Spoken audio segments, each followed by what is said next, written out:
नमस्कार दोस्तों, क्या हाल है। मैं हूँ शीतल और ड्रामा एक्सपो में आपका स्वागत है। अब तक आपने देखा कि फाइनली हेलमेट मैन का चेहरा दिख ही जाता है। अब आगे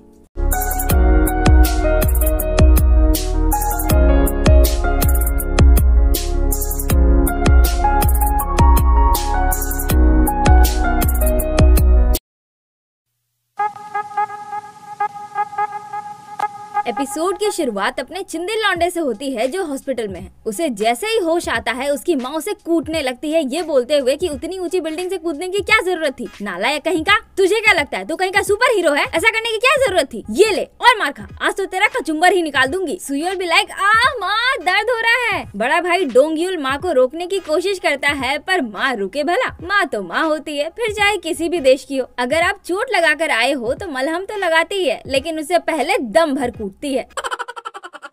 तभी बाहुबली उन्हें रोककर साइड करता है और सुयोल से पूछता है तुम ठीक हो? सुयोल भी लाइक ये हो क्या रहा है, मैं हॉस्पिटल में क्यों हूँ? बाहुबली बोलता है वही तो मैं भी पूछना चाहता हूँ कि हुआ क्या है। अब सुयोल और भी ज्यादा कंफ्यूज।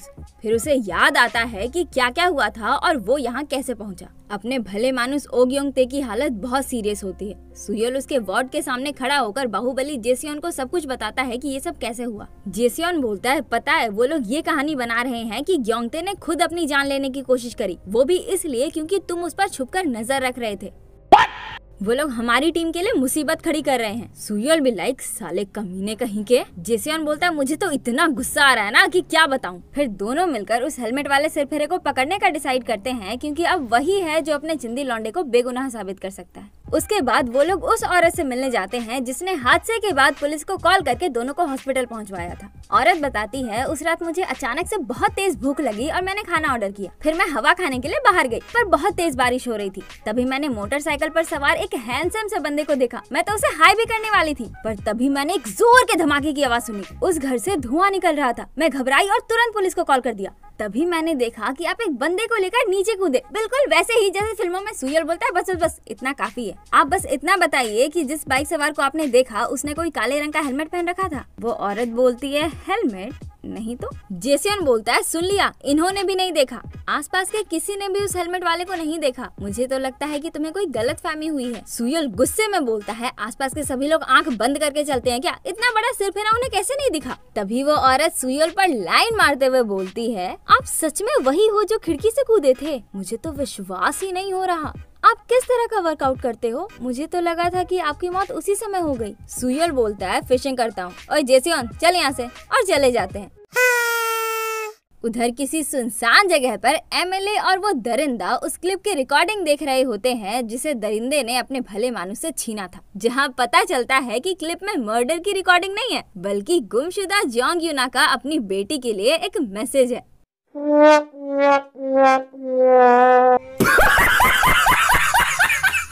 एमएलए बोलता है रियू सुयोल का क्या, उसने तुम्हें देखा था? दरिंदा बोलता है नहीं, उसे इस बारे में कुछ नहीं पता। एमएलए बोलता है और वो ऑफिसर? दरिंदा बोलता है वो बेहोश है और उसके होश में आने के चांसेस भी बहुत कम है। एमएलए बोलता है इस मैटर को जल्द से जल्द सॉर्ट करो। अगर तुम पर अटेम्प्ट टू मर्डर का चार्ज लग गया ना तो फिर मैं तो क्या, इस देश का प्रेसिडेंट भी तुम्हें नहीं बचा पाएगा। उधर हेडक्वार्टर में जी हुजूर अपने चिंदी लौंडे पर भड़क रहा होता है क्योंकि न्यूज में भी ये खबर फैल गई है कि सुयोल की ही वजह से ओग्योंगते ने अपनी जान लेने की कोशिश की। सुयोल बोलता है किसी ने ग्योंगते को मार मार कर अधमरा कर दिया था। मुझे वो जमीन पर बेहोशी की हालत में मिला था, मैंने उसकी जान बचाई है सर। जी हुजूर बोलता है तुमने उसकी जान बचाई? क्या मजाक है, तुम बिना किसी कारण के कोई काम नहीं करते और तुमने एवे ही उसकी जान बचा ली। मेरे मत्थे पर हुतिया लिखा है। जिस तरह से तुम स्यापे खड़े कर रहे हो ना, मुझे नहीं लगता कि तुम प्रमोशन चाहते हो। सुयोल बोलता है उसे प्रमोशन का क्या लेना देना? जी हुजूर बोलता है जिस तरह से लोग तुम्हारे बारे में उल्टी सीधी खबर फैला रहे हैं, तुम्हें क्या लगता है इस हालत में तुम्हें प्रमोशन मिल जाएगा? सुयोल बोलता है अच्छा ठीक है, आप ऐसे भड़किए मत, मैं देखता हूँ।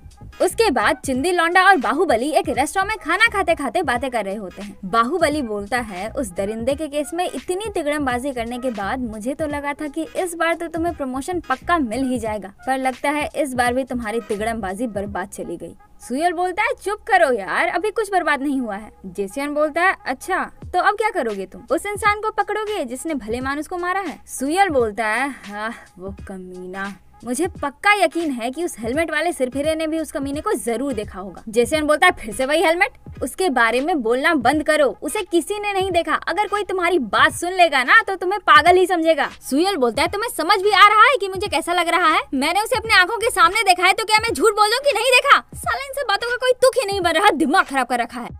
उसके चिल्लाने की वजह से सारे लोग इन्हें ही देखने लगते हैं। जेसियन बोलता है अच्छा ठीक है शांत हो जाओ। सुयल बोलता है 1 मिनट रुको, जिस तरह से वो हेलमेट वाला बंदा मुझे वहाँ लेकर गया था, इस हिसाब से तो उसे पहले से ही पता होगा कि ग्योंगते कहाँ रहता है। इसका मतलब शायद वो दोनों एक दूसरे को पहले से जानते होंगे। कहीं ग्योंगते और हेलमेट वाला सिरफिरा दोस्त तो नहीं? तो वो कमीना इंसान जिसने ग्योंगते को मारा वो हेलमेट वाले सिरफिरे का दोस्त था? वो लोग स्कूल रियूनियन कर रहे थे क्या? जेसियन बोलता है समझ गया मैं, तू पगला गया है, तुझे काउंसलिंग की जरूरत है, और फोन में से साइकेट्रिस्ट का नंबर ढूंढने लगता है। सुयल बोलता है तुम पागल हो गए हो क्या? तुम चाहते हो कि मैं साइकेट्रिस्ट से मिलूं ताकि लोगों को लगे कि मैं पागल हो गया हूँ और अपने रैंक और बैचेस खो दूं? जेसियन बोलता है ऐसा कुछ नहीं होगा, किसी को पता नहीं चलेगा, मुझ पर भरोसा रखो यार, वो एक अच्छा साइकेट्रिस्ट है। उसके बाद जेसियन की बात मानकर अपना चिंदी लौंडा उस साइकेट्रिस्ट से मिलने के लिए चला जाता है। इसका नाम योमग्योन सू है और अपने बाहुबली और इसकी मुलाकात 5 साल पहले किसी केस के दौरान हुई थी और तब से ये दोनों अच्छे दोस्त हैं। एनीवे, अपना चिंदी लौंडा उसे सारी बात बताता है। उसकी सारी बातें सुनने के बाद वो साइकेट्रिस्ट बोलता है लगता है आप स्ट्रेस में हो और आपकी नींद पूरी नहीं हो पा रही है, जिस वजह से खुली आंखों से आप सपने देख रहे हो। आपको अभी भरपूर नींद लेकर बिंदास रहने की जरूरत है। लो, अब साइकेट्रिस्ट भी इसकी बातों पर विश्वास नहीं कर रहा। अरे कोई तो विश्वास कर लो। फिर नींद की दवाई देकर चिंदी लौंडे को वहाँ से फुटा देता है।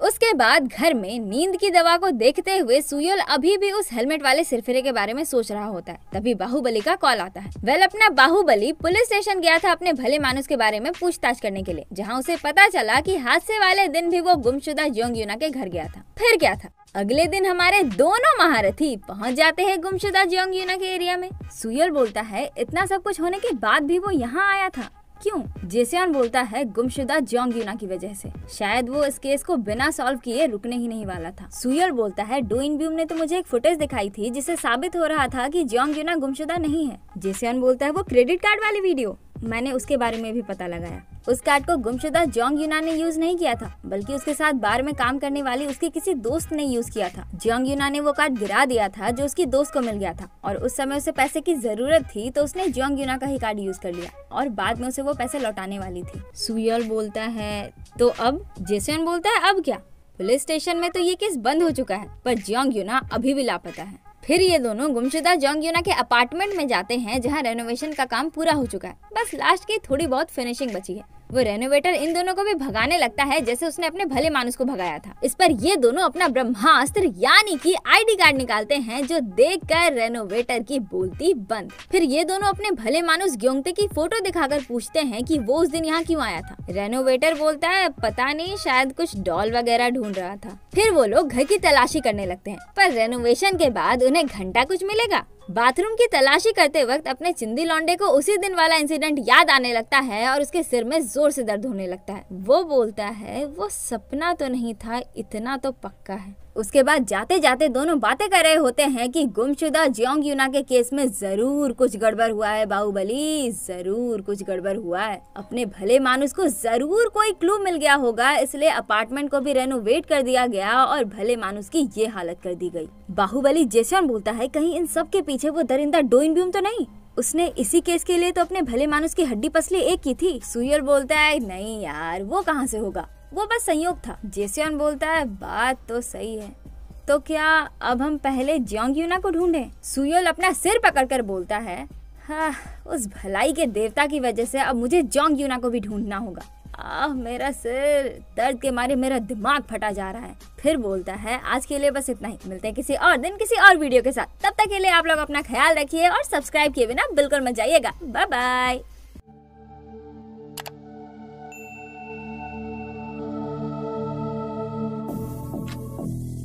कैसा लगा मेरा मजाक?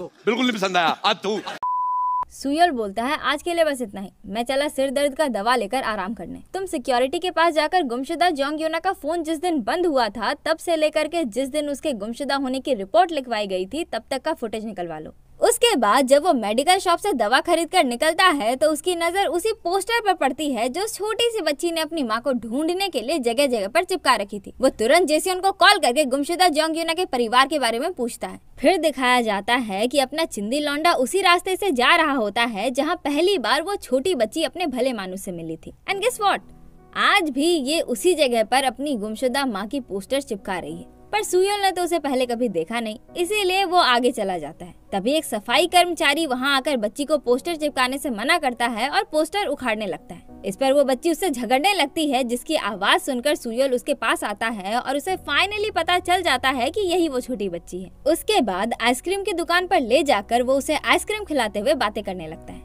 बच्ची पूछती है आपको मेरी मम्मा मिली? सुयोल बोलता है बेटा वो अभी तक तो। बच्ची बोलती है तो क्या मम्मा सच में भाग गई है? इस पर सुयोल कुछ नहीं बोलता। बच्ची बोलती है कोई बात नहीं अंकल, आप मुझे बता सकते हैं। फिर अपना ब्रेसलेट निकालकर सुयोल को देते हुए बोलती है प्लीज ये ब्रेसलेट उन अच्छे अंकल को दे दीजिएगा ना, मैंने उनसे वादा किया था कि मैं ऐसा ही ब्रेसलेट उनके लिए बनाऊंगी, पर 4 पत्ती वाले फूल मुझे नहीं मिले। और उदास हो जाती है। ये सब देखकर सुयोल भी उदास हो जाता है। उसके बाद रात को अपना चिंदी लौंडा और बाहुबली सीसीटीवी फुटेज जो अपना बाहुबली सिक्योरिटी से लेकर आया है उसे देखकर कोई ना कोई क्लू ढूंढने की कोशिश करने लगते हैं। रात से दिन हो जाता है पर अभी तक इन्हें कुछ भी नहीं मिल पाया है। तभी जेसियन को कुछ दिखता है। वो झट से सुयोल को दिखाता है। फुटेज के अंदर एक संदिग्ध सी गाड़ी दिखती है। वेल ये गाड़ी एक फ्यूनरल वैन है, यानी कि वैसी वैन जिसके अंदर मृत शरीर को डालकर जलाया जाता है। लेकिन यहाँ पर इंसानी शरीर को नहीं बल्कि जानवरों के शरीर को जलाया जाता है और कोरिया में इस तरह के वाहन इलीगल हैं। इसीलिए फुटेज की मदद से उस इलीगल वैन को ट्रैक करके ये दोनों उस जगह पर पहुंच जाते हैं जहां पर ये वैन पार्क की हुई है। वैन के सामने दोनों को एक घर दिखता है। अंदर एक बंदा होता है जो उन्हें बताता है कि वो इलीगल वैन उसके मालिक की है जो पहले उस तरह के इलीगल काम किया करता था। उसके बाद दोनों वहाँ की तलाशी करने लगते हैं और मौका देखते ही वो उन दोनों को चकमा देकर वहाँ से भाग जाता है। फिर अपना सीआईडी वाला दया जैसे दरवाजा तोड़ता है वैसे ही ये कोरियन दया उसी अंदाज में उस इलीगल वैन की विंडो के शीशे को तोड़ता है। सुयोल भी लाइक वो तू तो सच में बहुत बाहुबली है बे। उसके बाद वैन से चाबी निकालकर दोनों पीछे की डिक्की में लगे फायर बॉक्स पर धावा बोल देते हैं। उधर वो दरिंदा डो इन ब्यूम कहीं जाकर किसी को कूटने लगता है। फिर पता चलता है कि ये वही लोग हैं जो उस इलीगल वैन के ओनर हैं। ये बंदा मालिक है और बाकी सब लोग इसके आदमी हैं जो इसके लिए काम करते हैं। बेसिकली ये लोग एक गैंग है। एनीवे, दरिंदा बोलता है तुम सब लोग कुछ दिनों के लिए इस देश से रफू चक्कर हो जाओ, समझे? एकदम निकल लो, नजर नहीं आने चाहिए कोई भी यहाँ पर। मैं तुम्हारे बाप का नौकर नहीं हूँ। गुंडा मालिक बोलता है क्या बात करते हो साहब जी, आप भी ये सब पैसे के बिना होता है क्या? और हमारे पास पैसे थोड़ी है जो हम दूसरे देश चले जाएं। दरिंदा उसे पैसे देते हुए बोलता है ये आखिरी बार है, इसके बाद एक भी पैसे नहीं दूंगा, चुपचाप से यहाँ से निकल लो, कोई भी नजर मत आ जाना। उसके बाद ये दरिंदा अपने भले मानुस के पास पहुँचता है। ये उसके साथ कुछ तो साजिश करता है जो पता नहीं चल पाता, क्योंकि उसके बाद सीधे दूसरे दिन का नजारा दिखाया जाता है जहाँ उस इलीगल वैन से मिली राख की फॉरेंसिक जाँच के बाद पता चलता है कि उस राख में इंसानी राख के थोड़े कण हैं, यानी कि उसमें किसी इंसान को जलाया गया है।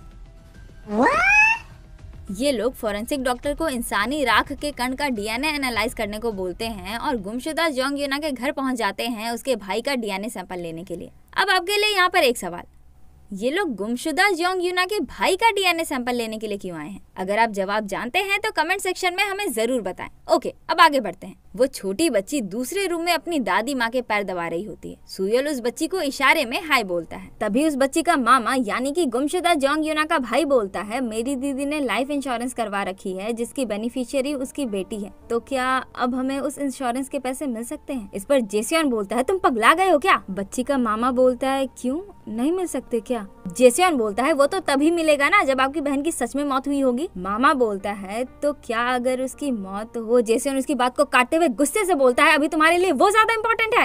ये कैसा भाई है यार, इसकी बहन मर गई, जिंदा है, लापता है, ना जाने किधर होगी, इसे उसे कुछ फर्क नहीं पड़ रहा, बस इसे इंश्योरेंस के पैसे चाहिए। घोर कलयुग आ गया, अरे बाबा घोर कलयुग।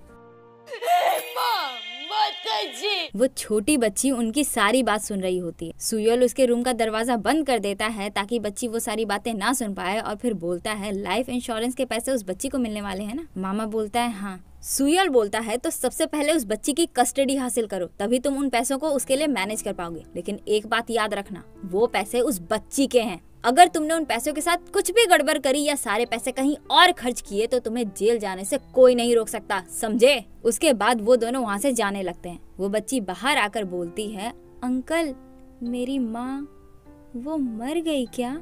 ये सुनकर जेसियन इमोशनल होकर वहाँ से चला जाता है। सुयोल उदास मन से बोलता है अभी हमें नहीं पता बेटा। बच्ची बोलती है तो वो नहीं मरी है ना। सुयोल अपना सिर झुकाकर बोलता है नहीं पता बेटा। बच्ची बोलती है मैंने बोला था ना कि कोई बात नहीं, आप मुझे बता सकते हैं अंकल। फिर रोते रोते बोलती है अब मुझे माँ को ढूंढने की जरूरत नहीं, अब आप भी उन्हें ढूंढना बंद कर सकते हो। ये सुनकर सुयोल भी इमोशनल हो जाता है। उधर अपने भले मानुस के घर पर जहाँ उस दरिंदे ने आग लगाई थी वहाँ रेनोवेशन का काम चल रहा होता है। तभी पानी के टंकी के नीचे उन्हें कुछ मिलता है। इन्हें अभी क्या मिला वो हमें अगले एपिसोड में पता चलेगा, तो फिलहाल के लिए आगे बढ़ते हैं। उधर हॉस्पिटल में सुयोल अपने भले मानुस ग्योंगते को देखने के लिए आया होता है। तभी बाहुबली जेसियन का कॉल आता है जो बताता है कि इंसानी राख ज्योंग यूना का ही है। ये सुनकर सुयोल ग्योंगते की तरफ देखते हुए बोलता है तो तुम सही थे, और इमोशनल हो जाता है। उसके बाद जब वो अपने घर आता है तो देखता है कि उसका बड़ा भाई यानी कि वो घोंचू डोंगयोल किसी लड़की को घर लाकर उसके साथ फ्लर्ट कर रहा होता है। अपना चिंदी लौंडा कॉल करने का नाटक करते हुए बोलता है कि दो लोग मेरे घर में जबरदस्ती घुस गए हैं और कब्जा करने की कोशिश कर रहे हैं, आप जल्द से जल्द यहाँ आइए, लिखिए मेरा एड्रेस। डर के मारे घोंचू डोंगयोल उस लड़की को वहाँ से भगा देता है। सुयोल बोलता है तुम नहीं जाने वाले क्या। अरे भाई जा यहाँ से, अभी मेरा मूड सही नहीं है। जिन्हें नहीं पता मैं उन्हें बता दूं कि कोरिया में बड़े हो जाने के बाद बच्चे अपने माँ बाप के साथ नहीं रहते, इसीलिए सुयोल भी अपने अलग घर में रहता है। पर बड़ा भाई डोंगयोल अपनी माँ के साथ ही रहता है क्योंकि सुयोल तो हमेशा अपने कामों में बिजी रहता है। तो इस केस में माँ की देखभाल करने के लिए भी तो कोई होना चाहिए ना। अच्छा। तभी वहाँ पर डिलीवरी मैन खाना लेकर आता है जो घोंचू भाई नहीं ऑर्डर किया है। डिलीवरी मैन के हेलमेट पर लगा कैमरा देखकर सुयोल के दिमाग की बत्ती जलती है और वो झट से जेसियन को कॉल करता है। आपको याद है हादसे की विटनेस उस औरत ने कहा था कि उसने खाना ऑर्डर किया था, उसके बाद वो हवा खाने के लिए बाहर गई थी, तब उसने धमाका देखा था। हाँ, तो उस औरत के खाने को जो डिलीवरी मैन लेकर आया था उसके हेलमेट में भी तो कैमरा लगा होगा ना, कुछ समझे। एग्जैक्टली, हायर चांसेस है कि हेलमेट में लगे कैमरे के फुटेज में वो आदमी जरूर कैप्चर हुआ होगा जिसने अपने भले मानुस की ये हालत की है। अभी मजा आएगा ना भिड़ो। फिर क्या था, उस औरत से पता लगाकर अपना चिंदी लौंडा उसी डिलीवरी क्रू के पास पहुंचता है जिसने उस दिन उस एरिया में डिलीवरी की थी, और बूम, फुटेज में वो दरिंदा डो इन व्यूम साफ साफ कैप्चर हुआ है। अब अपने सुयोल को पता चल चुका है कि इन सब के पीछे वो दरिंदा डो इन व्यूम ही है। वो तुरंत बाहुबली जेसियन को कॉल करके सब कुछ बताता है और उस दरिंदे को पकड़ने के लिए निकल पड़ता है। और इसी के साथ एपिसोड का ये पार्ट खत्म हो जाता है। तो कैसा लगा ये एपिसोड कमेंट करके जरूर बताइएगा। और हाँ, हमारे सोशल मीडिया अकाउंट्स को भी फॉलो कर लीजिए। अकाउंट्स का लिंक हमारे डिस्क्रिप्शन में भी है और साथ ही आपके स्क्रीन पर भी स्लैश हो रहा है। अब अगर ये वीडियो आपको अच्छी लगी तो एक लाइक कर दीजिए, अपने जैसे ड्रामा लवर दोस्तों के साथ इसे शेयर कर दीजिए, और अगर आप इस चैनल पर नए हैं तो चैनल को सब्सक्राइब किए बिना बिल्कुल मत जाइएगा। तो आज के लिए बस इतना ही, मिलते हैं किसी और दिन किसी और वीडियो के साथ। तब तक के लिए अलविदा, जय हिंद।